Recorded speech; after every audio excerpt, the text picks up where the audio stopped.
অপর্ণা যে আর্যকে ভালোবাসে একথা জেনে গেল অপর্ণার মা। বন্ধুরা, বিস্তারিত জানতে হলে সম্পূর্ণ ভিডিওটি না টেনে দেখতে থাকো। আগামী পর্বে দেখা যাবে যে অপর্ণা বাড়িতে যায় এবং অপর্ণাকে তার বাবা মা জিজ্ঞাসা করে যে এত দেরি হলো কেন তোর আসতে অফিস থেকে। তখন অপর্ণা কোনো কথা বলে না, ওর বাবা মা টেনশন করে, বলে যে কি হয়েছে। তখন অপর্ণা তার বাবা মাকে বলে যে তাদের কোম্পানিটি মার্জ করেছে সিংহরয় গ্রুপের সাথে। তখন ওর মা খুব খুশি হয় যে আর্য স্যারের হাত তোর মাথায় থাকবে। তখন ওর বাবা খুব চিন্তায় পড়ে যায় আর বলে যে না, ওই চাকরি তুই করতে পারবি না, তোকে ওই চাকরি ছেড়ে দিতে হবে।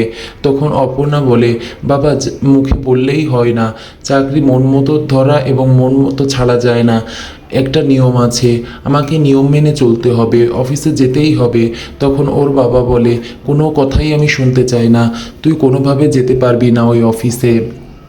এদিকে দেখা যায় মীরা আর্যদের বাড়িতে যায় এবং আর্যর মাকে বলে যে আমি খুব চিন্তিত আর্যকে নিয়ে। তখন আর্যের মা বলে তোমার অত আর্যকে নিয়ে চিন্তা করতে হবে না, আর্যকে নিয়ে চিন্তা করার জন্য আমরা আছি, আর্যের পরিবার।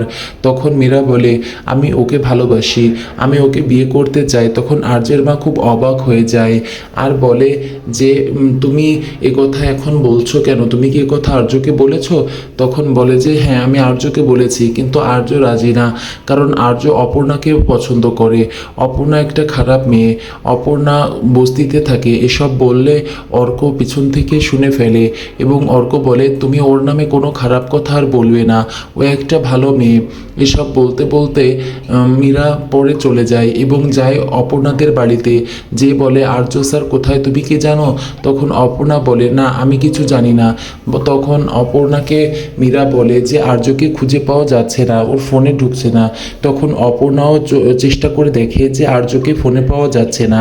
এরপর দেখা যায় অপর্ণার ছাদে চলে যায় রুম্পাকে নিয়ে এবং রুম্পাকে বলে যে আর্য স্যার বিবাহিত, রাজনন্দিনী আর্য স্যারের স্ত্রী, আমি এখন কি করব, আমি তো ওনাকে ভালোবাসি।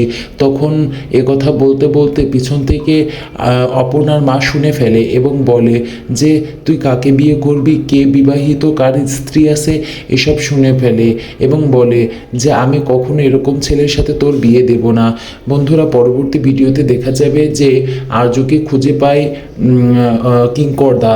পরবর্তী আপডেট পাওয়ার জন্য এবং দ্রুত ধামাকা পাওয়ার জন্য আমার চ্যানেলটিকে সাবস্ক্রাইব করে লাইক শেয়ার কমেন্ট করে পাশে থাকো।